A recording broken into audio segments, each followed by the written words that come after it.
So, trans people, am I right? Did you guys like my Dave Chappelle impression?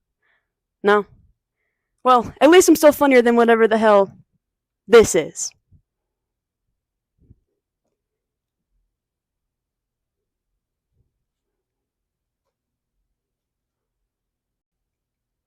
Yikes. Hi, I'm Cody. I'm 17, and the first time that I was physically beaten for being different, it was in my own home. I was 12 years old, and my school accidentally outed me to my abuser. Fun times! Now, before I start cracking jokes about my very real trauma that I should probably go to a therapist for, and, cracking jokes about how anti-trans comedy isn't funny, objectively, I just want to make one thing very, very clear before I start this video. No, my existence is, shockingly, not up for debate. I exist. I can be perceived to the human eye, When I say, I'm a real boy, my nose doesn't grow because I am in fact a very real human boy. I am a real human being that exists. To clarify, there are right ways to make trans and even anti-trans jokes. They just have to be funny. As a trans person, I have caught myself laugh at a few of these jokes. For example, I can fool some people sometimes. White men, every day. White women just think that I'm Becky with the good hair. The brothers, the black men, damn, I ain't even know. But ain't nobody looking. Come on. It's funny, and you can't tell me otherwise. The objective fact, which is my first point, is that they are just, objectively, they're just unfunny. My second talking point is that it's not comedy or a joke when the jokes you are making are just insults masked as humor because you want an excuse to make fun of a marginalized community because you hate yourself and can't accept the fact that other people are happy being who they are. There. I said it. And, of course, anti-trans jokes and rhetoric have been proven time and time again to perpetuate harmful stereotypes and enable real-life harm to take place. While some trans and anti-trans jokes can be funny when crafted thoughtfully, most comedians just simply fail to achieve this because instead they rely on repetitive, unoriginal humor that crosses into blatant insults, if not just straight-up insults. This approach is less comedy and more an excuse to mock a marginalized group, ultimately perpetuating harmful stereotypes and enabling real-world discrimination and physical harm. Absolutely, there are ways to make good jokes about trans people, and you don't have to be trans to make them or even find them funny. In fact, humor about identity, when done correctly, can be some of the funniest material. Hot take? You can make dark, edgy jokes that do punch down on people and still have them be funny. While hard, it isn't impossible to do. Take a look at Jim Carrey, for example. His comedy is extremely raunchy and messed up, but it's still really funny. He does a good job. Good jokes can punch down. You just have to be creative and, surprisingly, have a sense of empathy, which is why most good jokes just choose not to punch down. They're clever, they're self-aware, they often reveal something honest at its core. Comedy about trans issues can shine a light on society's ignorance or highlight the absurdities of gender norms, and yes, even make fun of our own experiences so that people can laugh with and at us. But let's be honest, most comedians who try their hand at anti-trans humor fail spectacularly. They're not just missing the punchline, they're missing the point entirely. At this point, the point hits harder than their half-assed jokes. The repetition makes it even less funny. Like, when someone tells you the same joke 3 times in a row, hoping that it'll eventually land better every single time. Here goes. My ex-wife still misses me, but her aim is getting better. Her aim is getting better. You see, it's funny because marriage is terrible. What? Spoiler alert. It doesn't. What's even more ironic and cringe-inducing other than myself is the fact that Chappelle often tries to position himself as some brave, boundary-pushing comic. But Dave, There's nothing brave about punching down, especially when your target is already one of the most marginalized and hated upon groups of people today. Is this really what you wanted to do with your career? We get it, Dave. You're obsessed with us. You want to kiss us so bad. But we also get that it's just easier to use trans people as a punchline than to explore actual, funny, new creative material.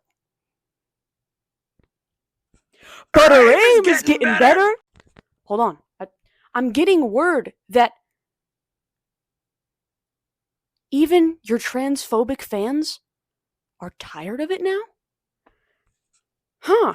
Maybe it's because you made your entire personality whining about the fact that we make being trans our entire personality.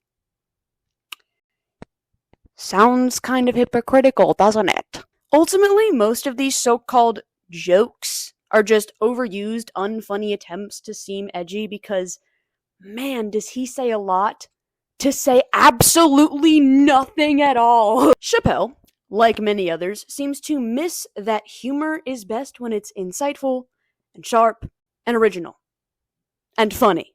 Not a rehashing of tired tropes and harmful rants about pretending to be a trans woman if you're arrested so you can take advantage of the other women in the jail. Until you catch on to that, we'll be here waiting for jokes that are actually worth laughing at. So, remember a few seconds ago when I said that transphobic jokes were actually super genuinely harmful in real life? Well, we're going to be talking about that right now. These jokes are not jokes. They are thinly veiled insults and hateful rhetoric. It's not comedy. It's an attempt to excuse the mockery of a marginalized group under the guise of humor. Comedians who do this, intentionally or not, feed into a larger societal problem, enabling prejudice and literal hate crimes. And the data on the effects of this kind of rhetoric shows just how dangerous it actually is. Countless studies have repeatedly shown that negative portrayals of marginalized groups in media and popular culture can lead to an increase in discrimination and prejudice in real life. For example, in 2018, a study by the American Psychological Association found that when individuals are repeatedly exposed to negative stereotypes or disparaging jokes about a group, they're more likely to hold implicit biases against that group, sometimes without even realizing it. The National Center for Transgender Equality's 2015 U.S. Transgender Survey, one of the largest surveys of its kind, reported that 54% of transgender individuals have experienced verbal harassment, and 24% have faced physical assault simply for being who they are. Even more concerning, over 30% of transgender people have reported feeling unsafe at school, work, and in public areas. We have seen this time and time again, with the death of Nex Benedict and Brianna G, and so many other very young trans people who were targeted and killed in hate crimes because of these harmful stereotypes and because of the open and blatant hatred towards trans people. Oh, well, what about freedom of speech? America! I see this argument way too much, but when that speech regularly targets the dignity of a marginalized community, it's not really freedom of speech. It's just a microaggression. Just come closer when I say this, okay? We literally just want to exist. Most of the time, though, these jokes say a lot more about the insecurities and biases of the person making them than they do about the people being targeted. Especially when that's your entire career. Not to be that guy, but in fact, social psychology has shown that when people joke in degrading ways about others, they're often trying to distance themselves from things they dislike or fear about themselves. And when it comes to humor that targets trans and gay people specifically, this is not uncommon at all. A report by GLAAD highlighted that harmful jokes and portrayals often come from people who are uncomfortable with trans identities, and instead of trying to understand it, they would rather be hateful because they have something to hide. In a closet. And it is terrifying to see those same people pull a Homelander and say that they want to slaughter us on live TV and get away with it. And especially for the good of the poor people who have fallen prey to this confusion. Transgenderism must be eradicated from public life entirely. The whole preposterous ideology. Fuck you, fascist!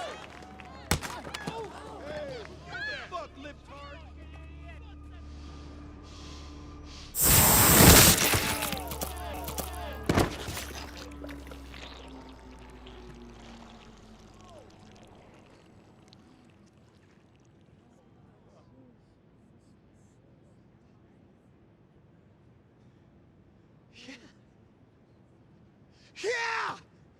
Yeah!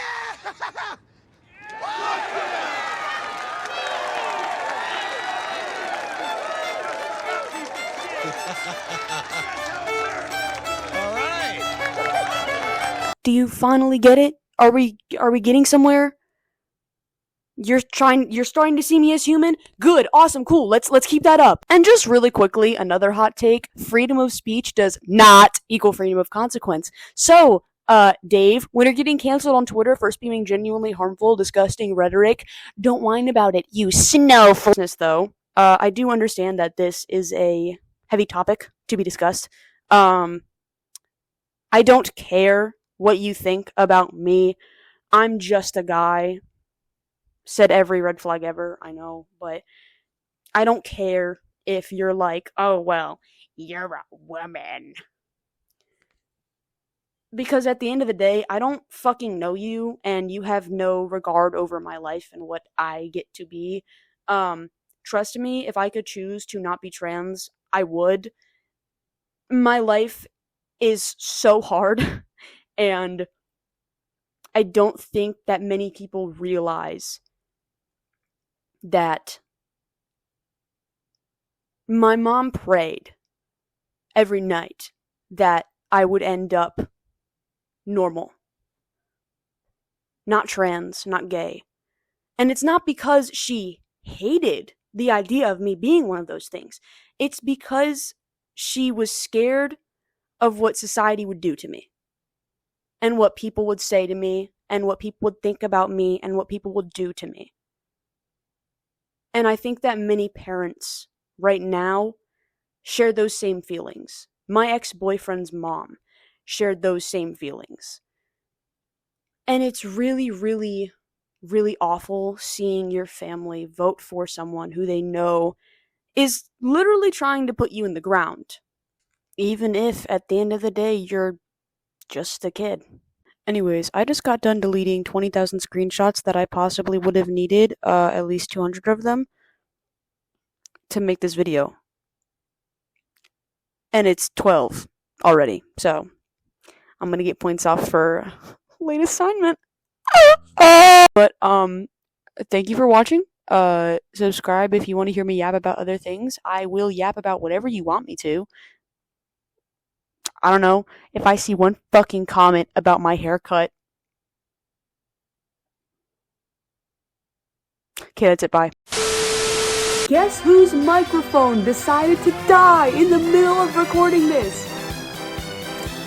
I just had to delete, like, 3 minutes of yapping.